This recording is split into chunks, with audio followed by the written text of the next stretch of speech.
இயேசுவின் நாமம் இனிதான நாமம், இணையெல்லா நாமம், இன்ப நாமம். எங்கள் இயேசுவின் நாமம் இனிதான நாமம், இணையில்லா நாமம், இன்ப நாமம். பாவத்தை போக்கும், பயமதை நீக்கும், பரம சந்தோஷம் கர்த்தருக்களிக்கும். பாவத்தை போக்கும், பயமதை நீக்கும், பரம சந்தோஷம் கர்த்தருக்களிக்கும். இயேசுவின் நாமம் இனிதான நாமம், இணையில்லா நாமம், இன்ப நாமம். எங்கள் இயேசுவின் நாமம் இனிதான நாமம், இணையில்லா நாமம், இன்ப நாமம்.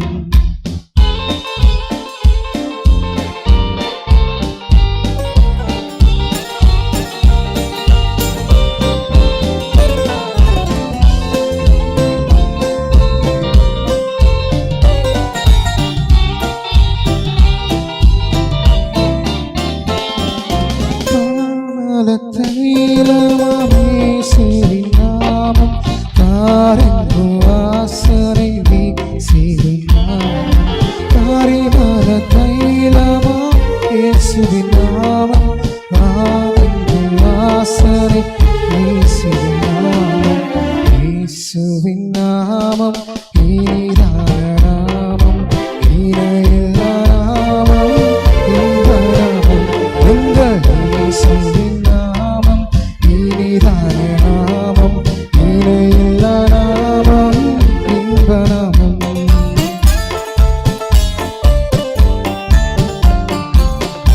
எல்லாரும் கரங்களை தட்டி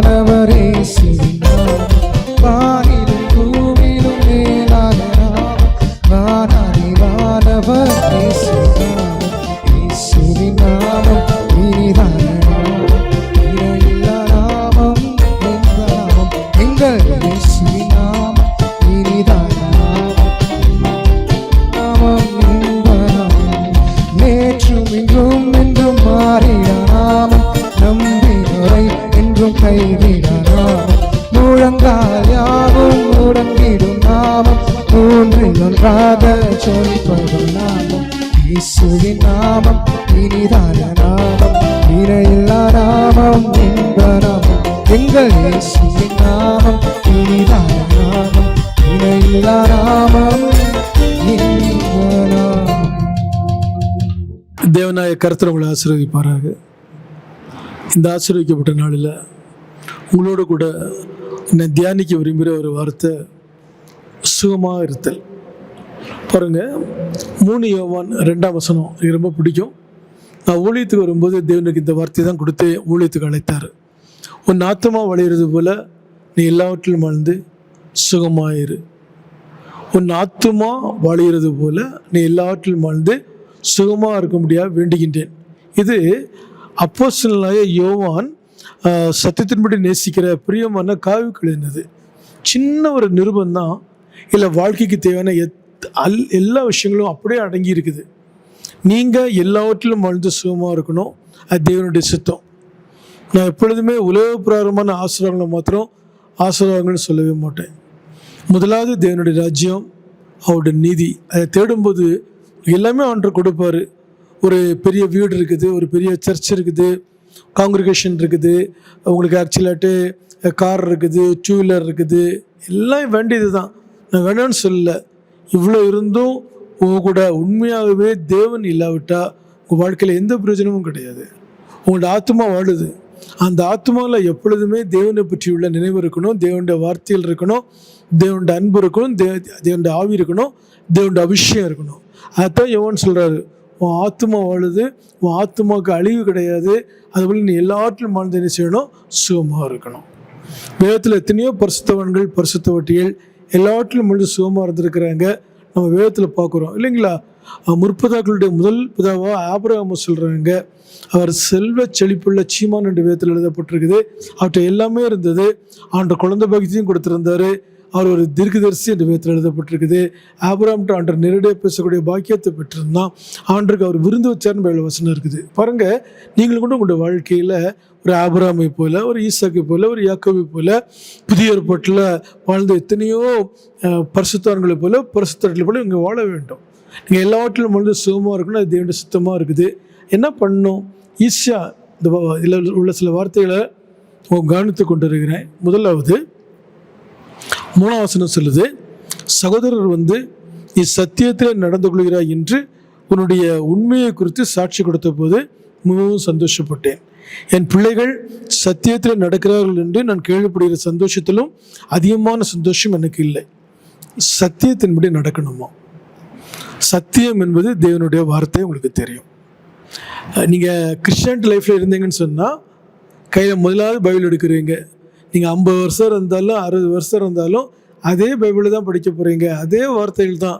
ஆனால் நீங்கள் அபிஷேகத்தில் நிரம்பி நீங்கள் பைபிள் படிக்கும்போது ஒவ்வொரு நாளும் வார்த்தைகள் உங்களுக்கு வியாக்கியானம் வித்தியாசமாக இருக்கும்.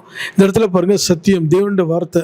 நீங்கள் எந்த அளவு சத்திய வார்த்தையை வாசிக்கிறீங்களோ, கேட்குறீங்களோ, நடக்கிறீங்களோ, அது உங்களுடைய வெற்றி வாழ்க்கையை ஃபஸ்ட்டு ஸ்டெப். சத்தியத்தின்படி நடக்கணும். சத்தியத்தை கேட்குறது ஓகே, சத்தியத்தை படிக்கிறது ஓகே, சத்தியத்தை பிரசங்கம் பண்ணுறது ஓகே. நான் சத்தியத்தின்படி என்ன செய்யணும்? நடக்கணும். அவதான் வசனம் சொல்லுது, சத்தியத்தின்படி நடந்து கொள்கிறாய். நீங்கள் எந்தளவு வார்த்தையின்படி நடந்து கொள்கிறீங்களோ அந்தளவு உங்களுடைய வாழ்க்கையில் சுகமாய் வாழ ஆண்டவர் டோர் திறந்து கொடுத்துருவார். 2வது பாருங்க, 5ஆம் வசனம் சொல்லுது, நீ சகோதரருக்கும் அந்நியருக்கும் செய்கிற யாவற்றையும் உண்மையாக செய்கிறார்.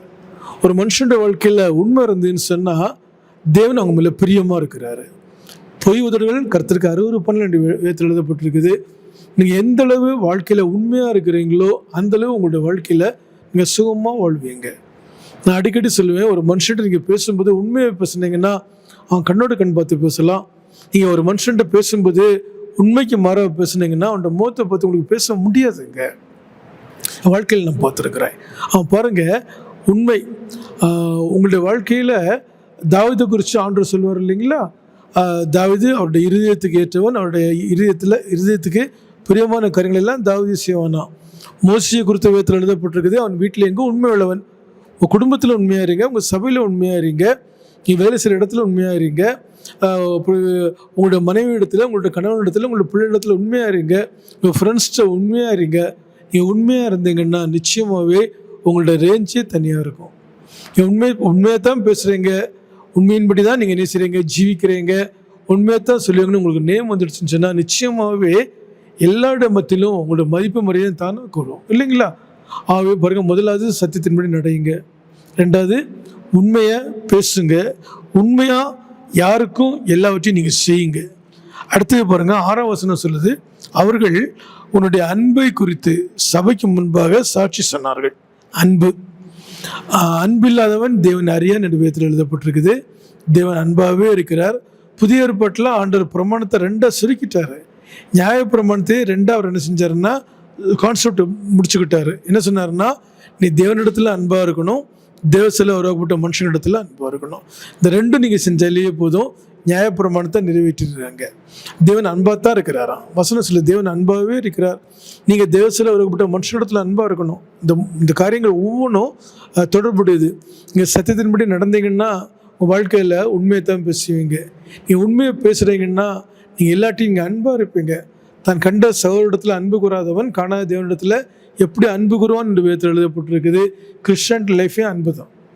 தேவன் மண்மக்கள் மீது அன்பாக இருந்தபடினால தான் இந்த ஒரே குமாரன் இந்த உலகத்தில் அனுப்புனார்னு வேதத்தில் நம்ம தெளிவாக வாசிக்கிறோம் இல்லைங்களா? ஆகவே தயவுசெய்து அன்பாக இருங்க. உங்கள் அன்பு மாய்மல்லம் இல்லாத அன்பாக இருக்கணும், உண்மையான அன்பாக இருக்கணும். காரியத்துக்காக அன்பாக இருக்கவே கூடாது. அன்பில் எத்தனையோ வெரைட்டிஸ் உண்டு. உண்மையான அன்பாக இருக்கணும், மாய்மல்லம் இல்லாத அன்பாக இருக்கணும். அந்த அன்பு தேவனுடைய அன்பாகவே இருக்க வேண்டும். தேவன் அன்பாக இருக்கிறார். ஆகவே இந்த விஷயங்கள் அப்படி நீங்கள் மைண்டில் வச்சுக்கணும். முதலாவது சத்தியத்தின்படி நடையுங்க. 2வது உங்கள் வாழ்க்கையில் நீங்கள் எப்பொழுதுமே நீங்கள் என்ன செய்யுங்க, உண்மையாக பேசுங்க, உண்மையாக செய்யுங்க. 3வது திருமுறை சொல்லுது அன்பு. அவர்கள் உன்னுடைய அன்பை குறித்து சபைக்கு முன்பாக சாட்சி கொடுத்துருக்காங்க. அன்பு உங்களுடைய வாழ்க்கையில் எல்லா சூழ்நிலையிலும் வெளிப்படணும். இன்னொரு வசனம் அதிலே வருது, சாட்சி. என்னவா? சாட்சி. சாட்சி இல்லாவிட்டால் எதுவுமே இல்லை. சாட்சி இல்லாவிட்டால் எதுவுமே இல்லை. தேவன் இந்த உலகத்தில் வாழும்போது எல்லாத்துக்கும் முன்மாதிரியாக வாழ்ந்தார், சாட்சியாக வாழ்ந்தார். அவரை குறித்து வேதத்தில் எழுதப்பட்டிருக்கு. எல்லாருக்கும் முன்மாதிரி ஆண்டவராகிய இயேசு கிறிஸ்து. நீங்கள் எல்லாத்துக்கும் முன்மாதிரியாக வாழணும்னா முன்மாதிரியாக வாழ்ந்த ஆண்டவராக இயேசு கிறிஸ்துவை நோக்கி பாருங்கள். அவரோட வாழ்க்கை சாட்சியின் ஜீவியம். எப்படி மனுஷனிடத்தில் சாட்சியாக வாழணும், எப்படி தேவனுக்கு பிரியமாக ஜீவிக்கணும், எப்படி உபவாசம் போடணும், எப்படி சத்ருவியை நேசிக்கணும், எப்படி குடும்பத்தோரை நேசிக்கணும், எப்படி தேடி வரக்கூடிய ஜனங்களை நேசிக்கணும், எல்லாவற்றுக்கும் அவர் சாட்சியாக வாழ்ந்தார். பிசாசுக்கு எப்படி ஏற்று நிற்கணும், அதுக்கும் அவர் சாட்சியாக வாழ்ந்தார். அவர் உபவாசம் போட்டு 40 நாள் உட்காரும்போது அவருக்கு முன்னாடி கடைசி நாளில் பிசாசு தான் நின்னான். தேவனுடைய வார்த்தையை வச்சு அவர் என்ன செஞ்சார்னா பிசாசை அவர் வெற்றி கொண்டார் என்று வேதத்தில் எழுதப்பட்டிருக்குது. ஆகவே எல்லாவற்றுக்கும் நமக்கு சாட்சியாக இருந்தார். அவர்கள் அவரை நோக்கி பார்த்து பிரயாசம் அடைந்தார்கள், அவர்கள் முகங்கள் வெட்கப்பட்டு போவதில்லை என்று சங்கீதக்காரன தாவீது அவ்வளோ தெளிவாக சொல்கிறார் இல்லைங்களா? ஆகவே நீங்கள் சுகமாக வாழணும்னா எல்லாம் ஸ்டெப் பை ஸ்டெப். முதலாவது சத்தியத்தின்படி நடக்கணும். 2வது உங்களுடைய வாழ்க்கையில் உண்மையாக இருக்கணும். அது அந்நியருக்கும் உங்களுடைய ரிலேட்டிவ்ஸுக்கும் யாராக இருந்தாலும் சரி உண்மையாக இருக்கணும். 3வது திருமுறை சொல்லுது அன்பை குறித்து. நம்முடைய அன்பு எல்லாத்துக்கும் தெரிஞ்சிருக்கணும். மாத்திரமில்லை, சாட்சியின் ஜீவியம். சாட்சியின் ஜீவியம் இல்லாவிட்டால் எதுவுமே கிடையாது என்பது நமக்கு நல்லா தெரியும். ஆகவே சாட்சி முக்கியம்.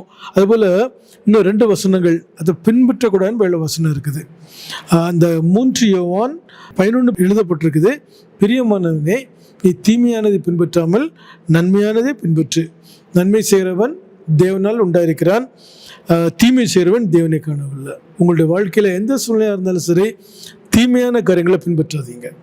உங்களுக்கு கோடியாக கிடச்சாலும் சரி அது தீமைன்னு தெரியுது, ராங்குன்னு தெரியுது, சரியில்லைன்னு தெரியுதுன்னு வைங்களேன், தீமையான கருத்தை நீங்கள் பின்பற்றாதீங்க. நீங்கள் ரொம்ப நல்ல மனுஷங்களாக இருப்பீங்க. ஒரு சின்ன உதாரணத்தை சொல்கிறேன். நீங்கள் ரொம்ப நல்ல மனுஷங்களாக இருப்பீங்க. நீங்கள் ஒரு டாஸ்மார்க் கல்வி நிற்கிறாங்கன்னு வைங்களேன், உங்களோட இமேஜ் எவ்வளோ பாடான்னு உங்களுக்கு நல்லா தெரியும் இல்லைங்களா? நீங்கள் ரொம்ப நல்ல பிள்ளையாக இருப்பீங்க. ஃபுல்லாக ரவுடிஸ்க்கு அங்கே நிற்கிறாங்க, நீங்கள் போய் நடுவில் நிற்கிறாங்கன்னு வைங்களேன், நீங்கள் சொல்லலாம் நான் சுவிசேஷன் சொல்லத்தான் போகிறேன்னு. நான் கேட்குறேங்க, நம்ப மாட்டாங்க. யாருக்கு எப்போ எங்கே சுவிசேஷன் சொல்ல உங்களுக்கு நல்லா தெரிஞ்சிருக்குது இல்லைங்களா?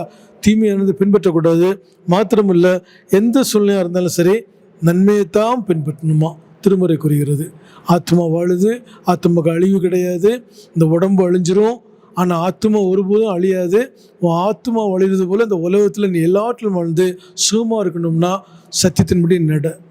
2வது யாருக்கு என்ன பண்ணாலும் உண்மையாக பண்ணு. 3வது உங்களுடைய வாழ்க்கையில் சாட்சியின் ஜீவியம் முக்கியம். நல்லது. திருமுறை கூறுகிறபடி உங்களுடைய அன்பு எல்லாத்துக்கும் தெரிஞ்சிருக்கணும். சொல்கிறாங்க இல்லைங்களா, இயேசுவை பார்க்க வேண்டிய அவசியம் கிடையாது, அவரை பார்த்தாலே போதுங்க, அவ்வளோ அன்பாக இருப்பார், அவர் அவ்வளோ அன்பாக இருக்கிறாரு, அவரை கும்பிடக்கூடிய கடவுள் எவ்வளோ அன்பாக இருக்கும் கேட்குறோம் இல்லைங்களா? அன்பு முக்கியம். 5வது திருமுறை சொல்லுது, எக்காரணம் மட்டும் நீங்கள் என்ன செய்யாதீங்க, தீமையானதை பின்பற்றாதீங்க, நன்மையானதை பின்பற்றுங்க. இது உங்களோட வாழ்க்கையில் இருந்தால் நீங்கள் எல்லாவற்றிலும் வாழ்ந்து சுகமாக இருக்கும்படியாக தேவன் உங்களுக்கு உதவி செய்வோம். ஜெபம் பண்ணுவோம். கர்த்தாவே, இந்த வார்த்தையின்படியே இந்த வசனத்தை கேட்கின்ற ஒவ்வொருவரும் எல்லாவற்றிலும் மனித சுகமாக இருக்கும்படியாக தேவன் உதவி செய்யும். உடைய நாமம் மையப்படட்டும். இயேசுவின் நாமத்தில் பிதாவே, ஆமென். கர்த்தர் உங்களை ஆசீர்வதிப்பாராக.